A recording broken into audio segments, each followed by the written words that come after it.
మన ప్రభువు, మన రక్షకుడు, మన ఆధారం అయిన గొప్ప దేవుడు, మనల్ని ప్రేమించే యేసుక్రీస్తు నామమున అందరికీ వందనాలు, దేవునికి స్తోత్రాలు.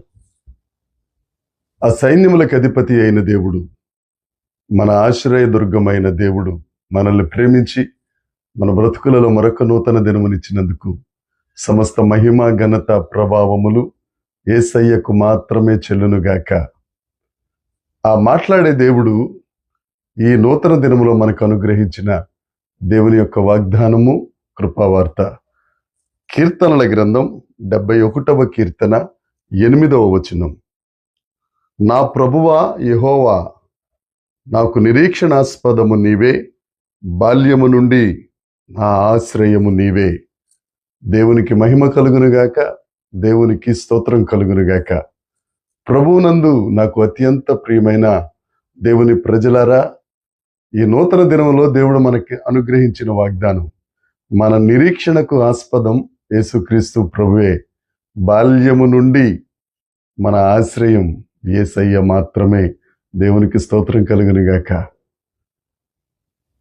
దేవుని యొక్క ఔన్నత్యాన్ని కీర్తిస్తూ భక్తుడు మాట్లాడిన మాటలు, దేవ నా నిరీక్షణకు ఆస్పదం, నా బాల్యం నుండి ఆశ్రయం నీవే. నా నిరీక్షణ, నా హోప్ నీవే ప్రభువా. అడోనాయ్ ద లార్డ్, ప్రభువా నీవే నాకు నిరీక్షణకు ఆస్పదం. నిరీక్షణ ఇంగ్లీష్లో హోప్ అంటారు, హీబ్రూలో తిక్వా అంటే ఎదురు చూడడం. మనం ఆశించిన దాని కొరకు ఎదురు చూడడం తిక్వా అంటే, హోప్ అంటే, నిరీక్షణ అంటే. మనం దేవుని కొరకు ఎదురు చూస్తున్నాం, దేవుని ద్వారా అద్భుత కార్యాలు జరగాలని ఎదురు చూస్తున్నాం, దేవుని ద్వారా ఆశీర్వదించబడాలని ఎదురు చూస్తున్నాం, దేవుని యొక్క దీవెనలు మనకు కలగాలని చాలా ఎదురు చూస్తూ ఉంటాం. అదే నిరీక్షణకు ఆస్పదం.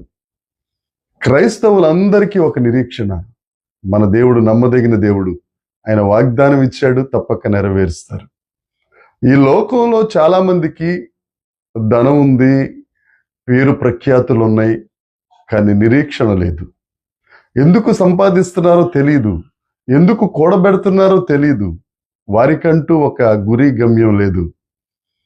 ప్రభునందు ప్రియులైన వారలారా, మనకంటూ ఒక నిరీక్షణ, ఒక గమ్యం, ఒక గురి ఉంది. అదే యేసుక్రీస్తు ప్రభువుని చేరుకోవడం, ఆయన్ని స్తుతించడం ద్వారా, ఆయన మహిమపరచుట ద్వారా, ఆయనను ప్రార్థన చేయటం ద్వారా ఆయనకు సన్నిహితం అవుతాం. ఆయన తన దగ్గరకు మనల్ని చేర్చుకుని, ఆయన కౌగిట్లో దాచుకుని మనల్ని ఆశీర్వదించే గొప్ప దేవుడు. ఎవరైనా ఒకవేళ నిరీక్షణ లేక బాధపడుతున్నారా, కృంగిపోతున్నారా? ఈ దినాన దేవుడు నీతోనే మాట్లాడుతున్నాడు. అడోనాయ్ అయిన ఆ ప్రభువుని నువ్వు చేరుకోగలిగితే నీ హృదయంలో నిరీక్షణ అనేది కలుగుతుంది. ఆ దేవుని దగ్గరికి వస్తే చాలు, నీకంటూ ఒక హోపు, ఆధారపడగలిగిన నిరీక్షణ కలుగుతుంది. ఆ దేవుణ్ణి నమ్ముకున్న వారిని, ఆ దేవుణ్ణి దగ్గరకు వచ్చిన వారిని సిగ్గుపరిచే దేవుడు కాదు ఆయన. ఆయన నమ్ముకున్న వారు ఎవరు సిగ్గుపడలేదు. తప్పక నీకంటూ ఒక నిరీక్షణ ఉంది. ఆయన నిన్ను తన ఆశ్రయంగా ఉండి నిన్ను ఆశీర్వదిస్తారు. ధైర్యం తెచ్చుకో, కృంగిపోకు, సిగ్గుపడిపోవాలి అని అనుకోకు, దేవుని దగ్గరికి రా. అంతేకాదు, బాల్యం నుండి నా ఆశ్రయం నీవే. మన దేవుడు మనకు ఆశ్రయంగా ఉండి మనల్ని ఆదరించే దేవుడు. ఈ లోకంలో ఉన్న వాళ్ళందరూ మాటలు చెప్తారు ఆదరిస్తామని, కానీ దాటిపోతారు. మన దేవుడు నమ్మదగిన దేవుడు కదా, ఆయన తప్పక మనకు ఆశ్రయంగా ఉంటారు. యెహోవాను ఆశ్రయించువారు ధన్యులు. నువ్వు ఆశ్రయిస్తే ధన్యతలోనికి వస్తావు. ఒక్కసారి ఆలోచించు, ఆశ్రయం లేక బాధపడుతున్నావా, నిరీక్షణ లేక కృంగిపోతున్నావా? ఈ నూతన దినంలో, ఈ ఉదయకాలం ముందు దేవుడు నీతో మాట్లాడుతున్నాడు. నేను నీకు ఆశ్రయంగా ఉంటాను, నేను నీకు నిరీక్షణాస్పదంగా ఉంటాను. ధైర్యం తెచ్చుకో, నా చెంతకు చేరు, నా కౌగిట్లో భద్రత ఉంది. ఇంకెందుకు ఆలస్యం? ఆ భద్రత ఇచ్చే దేవుణ్ణి విడిచిపెట్టి ఎక్కడ దాకా దూరంగా పారిపోతావు నువ్వు?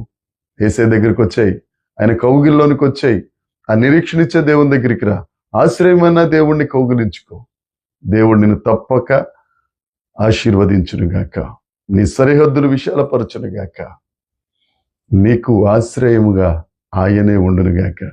దేవుడి మాటలు దీవించునుగాక. దేవునికి స్తోత్రం. ప్రార్థన చేసుకుందాం.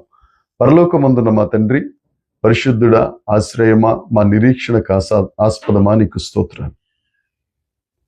ఎవరైతే ప్రభు కృంగిన స్థితిలో ఉన్నారో, ఓదార్పు లేని స్థితిలో ఉన్నారో, గురి గమ్యం లేక నిరీక్షణ లేక బాధపడుతున్నారు, నాకు ఆశ్రయంగా, నాకు దాగు చోటుగా ఎవరు లేరని ఇబ్బంది పడుతున్నారు, వారందరి కొరకు ప్రార్థన చేస్తున్నాను. నీవే వారికి ఆశ్రయుడిగా ఉన్నందుకు నీకు స్తోత్రాలు. ప్రతి ఒక్కరిని దీవించండి, ఆశీర్వదించి మహిమ పొందుమని యేసుక్రీస్తు నామమున ప్రార్థించి అడిగి వేడుకొనుచున్నాను తండ్రి. ఆమేన్. దేవుని కృప మనందరికీ తోడై ఉండునుగాక. ఆమేన్, ఆమేన్, ఆమేన్.